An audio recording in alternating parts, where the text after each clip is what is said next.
जी हाँ, राहु राहु वाकई में बुरा ग्रह है।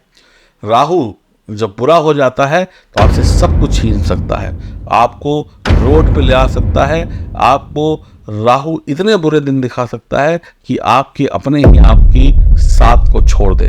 राहु बुरा हुआ तो आपके जीवन में कठिनाइयां तो आएंगी ही आएंगी, जो कमाया है वो भी गायब हो जाएगा, यानी कि कहीं ना कहीं बर्बाद हो जाएगा। तो राहु को हल्के में मत लीजिए, राहु को कमजोर ग्रह मत समझिए। राहु ही है जो सूर्य तक को ग्रहण लगा सकता है। अगर राहु अच्छा हुआ तो आबाद भी हो सकते हैं। यही सब कुछ अगर संपूर्ण तरीके से जानना है तो इस वीडियो में बने रहिए। अगर आपको आपकी कुंडली देखना नहीं आता है तो भी आप जान जाएंगे कि आपका राहु आपको अच्छे फल दे रहा है या नहीं दे रहा है, या बुरे फल दे रहा है। राहु को ज्योतिष में सबसे खतरनाक ग्रह बोला गया है, यानी डेंजरस। ये बात सत्य है, इसमें कोई दो राय नहीं है, झूठ बिल्कुल भी नहीं है। शनि जैसा होगा वैसा ही राहु होगा। शनि दुख का, परेशानियों का, चिंताओं का, दुर्घटनाओं का, हानि का, लॉसेस का ग्रह है। और राहु भी इसी चीज को करता है, और शनि से तेज स्पीड में करता है। शनि अगर 1 रुपए का नुकसान कराएगा तो राहु 10 रुपए का नुकसान कराएगा, अगर बुरा हुआ तो। लेकिन हर बार राहु बुरा नहीं होता, इस बात को भी दिमाग में रखिए। अचानक से जब आपको प्रमोशन मिलता है, अचानक से आपकी लॉटरी लग जाती है, अचानक से कोई बड़ा पद मिल जाता है, अचानक से आप कोई खेल में जीत हासिल कर लेते हैं, अचानक से जब आप राजनेता बन जाते हैं, अचानक से शेयर मार्केट में आप छा जाएं, अचानक से आपको गाड़ी मिल जाए, तो ये सब भी अचानक से जो कुछ होता है ना, राहु ही देता है। और इसका उल्टा भी है, राहु अचानक से सब कुछ छीन भी लेता है। राहु अगर आपको गाड़ी दे सकता है ना, तो गाड़ी का एक्सीडेंट कराकर आपका जीवन भी ले सकता है। तो राहु को हल्के में मत लीजिएगा।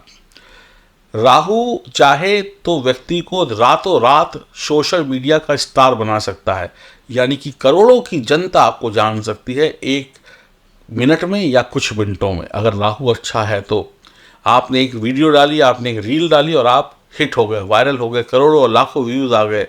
राहु अच्छा है तो सड़क छाप आदमी को, जो सड़क पर एक स्टॉल लगा के बैठा है या बैठी है, अगर राहु अच्छा है तो उस इंसान का जो स्टॉल है ना, उसी स्टॉल से उसको दुनिया की हर सफलता दिला सकता है। तो राहु सड़क से उठाकर राजा बना सकता है। तो राहु बुरा है, लेकिन हर बार बुरा नहीं है। राहु की वजह से ही सब कुछ अच्छा भी होता है और राहु की वजह से सब कुछ बुरा भी होता है। जिसका राहु अच्छा होगा उसको उतना ही धन दौलत मीडिया और सोशल मीडिया के माध्यम से देगा, या पॉलिटिक्स के माध्यम से, या साइंस के माध्यम से आपको मिलेगी। आप कोई खोज करेंगे, जिसका राहु बढ़िया होगा वो ऐसा काम करेगा कि दुनिया उसे याद रखेगी, और जिसका राहु बुरा होगा उसे भी दुनिया याद रखती है। अब जैसे कोई फूलन देवी थी, स्वर्गवासी फूलन देवी, वो डाकू थी, उन्होंने कितने लोगों का, जो भी उनकी कहानी आपने सुनी, लेकिन फिर भी दुनिया उन्हें याद रखती है। अब ऐसे कोई बढ़िया नेता भी हो सकते हैं, जैसे गांधी हैं, उनको दुनिया याद रखती है, जवाहरलाल नेहरू है, दुनिया याद रखती है, अटल बिहारी वाजपेयी जी है, उन्हें दुनिया याद रखती है। तो अच्छे और बुरे दोनों फील्ड में राहु महारत कराता है। राहु बंदूक भी दिलवाता है, और राहु आपको राजनीति में, सोशल मीडिया में सफलता भी दिलाता है। राहु बुरा है या अच्छा है, ये मैं आपको आज बता दूंगा आपके अगले 4 महीनों में। राहु पैदा जब हुआ था ना, तो राहु जब पैदा हुआ था तो राक्षस था, लेकिन अमृत पीकर राहु देवता बन गया। तो इसके अंदर दोनों गुण हैं, राक्षसी गुण भी हैं और देवता वाले गुण भी हैं। तो राहु जो है वो प्यास है, और प्यास आदमी की कभी नहीं बुझती। हमेशा आदमी पानी पीकर फिर उसको 2 घंटे बाद प्यास लग जाती है। राहु जो है जीवन में जो चीज़ें बनी हैं आपके, कपड़ा, गाड़ी, घोड़ा, बैंक बैलेंस, इस सब की प्यास को जगाता है। राहु अगर किसी का लग्न में हो, एक उदाहरण के तौर पर लेते हैं, ये कुंडली देखिए जहाँ पर ये लग्न बना हुआ है, लग्न यानी पहला घर। अगर यहाँ पर राहु किसी का भी है तो इंसान की प्रसिद्धि की प्यास बढ़ेगी कि मैं फेमस हो जाऊं, मुझे सब लोग जाने, मुझे दुनिया जाने। और पहले घर का जो राहु होता है, अगर उसको शुभ बना लिया जाए तो राहु जो है ना, वो हमें प्रसिद्धि देता है, दुनिया उसको जानती है। अगर लगन का राहु अच्छा होगा तो आप फेमस पर्सनालिटी बनेंगे, नेता बनेंगे, राजनेता बनेंगे, खिलाड़ी बनेंगे, अपने ही क्षेत्र में वो कोई कमाल कर देंगे। राहु माया है, राहु जो है वो काल संतोष को भी दिखाता है, बनाता है। राहु जो है वो वृषभ और मिथुन राशि में उच्च का होता है। राहु जो नीच होता है वृश्चिक और धनु राशि में, स्वराशि में जो हो राहु, तो कौन सी राशि है? कन्या और कुंभ। राहु को जो घर पसंद है, राहु को पसंद है पहला घर, राहु को पसंद है 5वां, 9वां, 10वां, 11वां घर में बैठा हुआ राहु राजयोग तक आपको दे सकता है। तो राहु बुरा नहीं है, राहु को आप सही से समझते नहीं हैं, इसलिए आपको बुरे परिणाम मिल जाते हैं। लेकिन हाँ, राहु एक ऐसा सांप है जो गले में पड़ जाए तो भगवान शंकर के भी गले में सांप है, भगवान विष्णु भी सांप पर ही अपना आसन जमा के बैठे हैं। तो सांप यानी कि पैसा, राहु यानी कि पैसा, या राहु यानी कि सफलता। लेकिन अगर सांप को ठीक से पकड़ना नहीं आया तो फिर सांप का जहर आपकी ज़िंदगी में घुल जाएगा। फर्स्ट हाउस का राहु प्रसिद्धि देता है, बहुत पैसा देता है। लेकिन अगर यही राहु किसी के 8वें घर में नीच राशि में बैठ जाए तो बहुत ही बुरा होगा, बहुत ही धनहानि होगी, मृत्यु तुल्य कष्ट आएंगे। 12वें घर में बैठ जाए तो पैसा ले लेगा, चैन ले लेगा, रातों की नींद हराम कर देगा। बुरा राहु अगर आपकी कुंडली, मान लीजिए आपके पास कुंडली नहीं है, तो भी आप कैसे समझेंगे कि आपका राहु बुरा? और कुछ 2-4 निशानी बता देता हूँ। राहु जब बुरा होता है तो आपके घर में लाल चींटियाँ आने लगती है। राहु जब बुरा होगा तो आपके घर में इलेक्ट्रॉनिक्स आइटम खराब होने लगेंगे, खासकर घड़ी, मोबाइल चार्जर या जो भी सेल या बैटरी से चलने वाली चीज़ें हैं। अगर ये सब चीज़ें खराब हो रही हैं बार बार, तो समझ लीजिए राहु बुरा है। बार बार मोबाइल टूट रहा है, बार बार मोबाइल ख़राब हो रहा है, घड़ी ख़राब हो रही है, इलेक्ट्रॉनिक आइटम्स ख़राब हो रहे हैं, मैकेनिक आ रहे हैं, तो समझ लीजिए राहु बुरा हो चुका है। घर की छत गिर जाए या चूने लगे या बीच बीच में पपड़ियाँ गिरने लगें, बीच बीच में छतों के जत्थे गिरने लगें, या बनता हुआ घर अचानक से रुक जाए, या व्यापार में अचानक से हानि हो जाए, या प्यार में या किसी व्यापार में धोखा मिले, तो समझ लीजिए राहु बुरा हो चुका है। राहु के उपाय करने पड़ेंगे।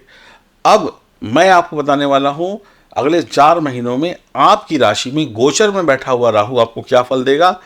ये अब आप अपनी राशि के अनुसार समझिए और जानिए, और उपाय भी जानिए। ये जानकारी चंद्र राशि पर आधारित होगी। तो अगले 4 महीनों में, अगले 120 दिनों में लगभग राहु जो है आपके 9वें भाव में रहेंगे 2024 में, और 9वां भाव भाग्य का है। अब आप कहेंगे भाग्य तो बढ़ जाना चाहिए राहु के आने से, लेकिन नहीं। 9वें घर का राहु आपको इन 4 महीनों में धर्म से दूर करने की कोशिश करेगा, यानी भगवान से दूर करने की कोशिश करेगा। धर्म के प्रति अनिच्छा दिखाई पड़ेगी, यानी कि आप नास्तिक हो सकते हैं, आप धर्म विरोधी बातें करने लग सकते हैं, आप अपने धर्म से दूर हो सकते हैं, क्योंकि 9वां घर जो है वो धर्म का है और राहु जो है वो अधर्म का ग्रह है, राहु पापी ग्रह है। तो इस समय में आपके मन में ऐसे विचार आ सकते हैं, या कुछ लोग ऐसे हो सकते हैं जो आपको आपके धर्म से दूर कर दे। आप अपने ही धर्म से बुराई उसमें दिखने लगे, या कुछ कमियां आप निकालने लगे अपने ही धर्म की। धर्म से यदि दूरी हुई इन 4 महीनों में, और आप किसी के बहकावे में आ गए, या आपने अपनी बुद्धि से ही कुछ कर लिया, तो इन 4 महीने 120 दिन में आपको बहुत कष्ट होने वाले हैं। अगर आप अपने धर्म से जुड़े रहे, मंदिर जाते रहे, पूजा पाठ करते रहे मंदिर जाकर, तो बढ़िया है, वरना कष्ट आपको तो आएगा ही आएगा इन 4 महीनों में, और आपकी बच्चों को भी आएगा, और आपका भाग्य भी रुक जाएगा, और यात्राएं उतराएं भी सब बेफजूल की होंगी, और हर जगह पर आप नुकसान खाएंगे। तो धर्म से जुड़िएगा, धर्म से दूर मत जाइएगा, नास्तिक मत बनिएगा इन 4 महीनों में। राहु को बढ़िया बनाकर रखा तो विदेश चले जाएंगे, विदेश में रहने वाले लोगों से संबंध अच्छे बन जाएंगे। भाग्य का मतलब होता है सही वक्त पर सब कुछ मिल जाना, और अगर राहु यहाँ पर अच्छे हुए, धार्मिक रहे, तो आपको सही वक्त पर सब कुछ मिल जाएगा, वरना सब कुछ उस वक्त मिलेगा जिस वक्त आपको ज़रूरत नहीं होगी, बेवक्त मिलेगा। भाग्य बढ़िया है तो सब कुछ वक्त पर मिलता है, भाग्य खराब है तो मेहनत तो हो जाती है लेकिन मिलता कुछ नहीं है। कई बार आपने देखा होगा कि आपने काम कर लिया लेकिन उसके पैसे ही नहीं मिले, आपने काम किया लेकिन सामने वाले ने उसके पैसे नहीं दिए, या पैसे पूरे नहीं दिए, या आधे अधूरे दिए, या काम बहुत अच्छा किया लेकिन सामने वाले ने उस काम को अप्रिशिएट ही नहीं किया, बोला ये तो काम बेकार है। आपकी तरफ से अच्छा लेकिन सामने वाले ने कहा ये तो बेकार है, हटाओ, ले जाओ, नहीं चाहिए। चलिए, मेहनत करके भी कुछ नहीं हाथ आया। शुभ राहु हुआ तो आप ईश्वर से डरेंगे, ईश्वर के चरणों में बैठेंगे, और अशुभ राहु आपने कर लिया किसी भी तरीके से तो ईश्वर को आप बुरा भला कहेंगे, धर्म को, पंडितों को, धार्मिक चीज़ों को बुरा भला कहेंगे। बच्चे कहेंगे ये पूजा पाठ बेकार है, हटाओ, ये पंडितों को पैसा क्यों देते हो, ये है शंकर जी पे दूध क्यों चढ़ाते हो, दान क्यों करते हो, पंडित तो बहुत अमीर हो गए हैं, इनके पैर क्यों छूते हो। ये सब चीज़ें आप उल्टी सीधी बातें करने लगेंगे और धर्म विरोधी हो जाएंगे, एंटी धर्म हो जाएंगे। पिता और दादा की सेहत का पूरा ध्यान रखिएगा। इन 4 महीनों में अगर राहु अशुभ हुआ तो किस्मत को ही नहीं बल्कि आप आने वाले भविष्य को भी खराब करेंगे। यानी इन 4 महीनों को तो खराब करेंगे ही करेंगे, 2025 को भी खराब कर लेंगे। अपने धर्म से खेल मत करें। भाई बहनों से संबंध अच्छा बनाकर रखें। ससुराल वालों से रिश्ते बिगाड़े नहीं, अगर बिगड़ते हैं तो समझ लीजिए राहु खराब हो रहा है। धार्मिक मानसिकता रखें, नहीं तो संतान बेकार हो जाएगी। शादी देर से होगी, स्त्रियों को गर्भपात हो सकता है, यानी अबॉर्शन हो सकता है, या जिसको पैसा दिया था वो पैसा लेकर भाग जाए, या आपके काम की कोई वैल्यू ही ना हो, किया कराया मिट्टी हो जाए। भाइयों से वाद विवाद या कोर्ट कचहरी वाले वाद विवाद हो सकते हैं, मतलब बात इतनी बढ़ जाए कि पुलिस बुलानी पड़ जाए, ऐसा भी संभव है। नशेबाजी और ठगी से बचिएगा। केसर का टीका माथे पे लगाइएगा और काले सफ़ेद कुत्ते की सेवा करिएगा। और जन्म कुंडली में अगर राहु बिगड़ा हुआ है तो ये समझ लीजिए दिक्कत बहुत हो सकती है। जितना धार्मिक हैं, जितना धर्म को मानेंगे, जितना बड़ों की, बुजुर्गों की, गुरुओं की सेवा करेंगे, जितना केसर का टीका माथे पे लगाएंगे, नतमस्तक रहेंगे जितना, उतना ही आप सफल रहेंगे, वरना परेशान रहेंगे इन 4 महीनों में। जन्म कुंडली में अगर राहु की स्थिति खराब है, अन्य ग्रहों की स्थिति खराब है, तो आप अपनी जन्म कुंडली की जांच कराने के लिए दिए गए नंबरों पर संपर्क कर सकते हैं। राधे राधे।